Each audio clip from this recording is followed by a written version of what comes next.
उम्मीद कोई खास नहीं है। इतने सालों से 10-11 साल से बजट दे रहे हैं, अभी तक तो उम्मीद पे कोई बजट खरी उतरी नहीं।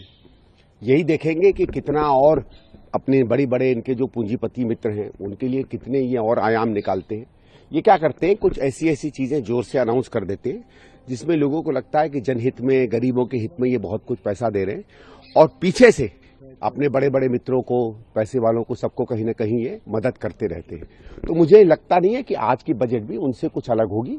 हाँ, ये है कि दिल्ली का चुनाव चल रहा है तो दिल्ली के बनस्पत, क्योंकि दिल्ली में भारतीय जनता पार्टी को दिख रहा है कि कुछ वो बन नहीं पा रहे हैं, तो हो सकता है कुछ टैक्स के माध्यम से, कुछ और माध्यम से कुछ लोक लुभावने वायदे करें। इतना ही कह सकता हूं मैं बजट के बारे में। लोगों के लिए बजट में खास प्रावधान हो सकते हैं, कोशिश कर सकते हैं, लेकिन आप देखो दिल्ली वाले जानते हैं 10-11 साल तो वो बजट झेल चुके हैं।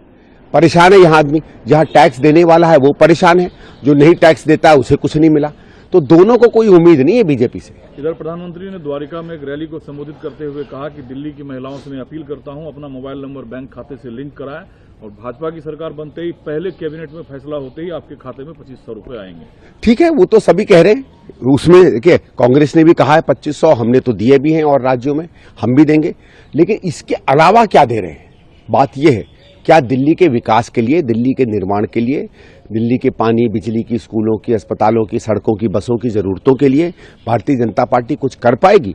विकास पर क्यों नहीं प्रधानमंत्री जी बात करते हैं? कभी केजरीवाल साहब कहा करते थे कि कुछ भी हो जाए आम आदमी पार्टी के नेताओं को, विधायकों को तोड़ नहीं पाओगे। अब कल उनके साथ साथ विधायकों ने पार्टी से इस्तीफा दिया है। इससे दिल्ली चुनाव पर क्या असर पड़ेगा, खासकर आम आदमी पार्टी के लिए?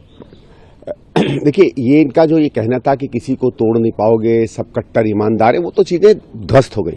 आप इनके विधायक ही छोड़िए, खुद ही अरविंद केजरीवाल पर 50 इल्जाम लगे हुए हैं, कईयों में वो जेल भी चले गए हैं। इनके लोग सब व्यवसायी नेता थे, आते थे, कुछ करते थे, टिकट कट गई तो भाग गए। अब इनके अभी भी जिनको इन्होंने टिकट दिए, कोई कांग्रेस से भाग के गया है, कोई बीजेपी से भाग के गया है। तो अभी आम आदमी पार्टी के कार्यकर्ता नहीं बचे हैं। आम आदमी पार्टी के जो वॉलंटियर थे उन्हें कुछ नहीं मिल रहा है अब आम आदमी पार्टी के। इसका नुकसान सीधे तौर पर चुनाव में पड़ेगा, सीधे तौर पर पड़ेगा, बिल्कुल नुकसान पड़ेगा।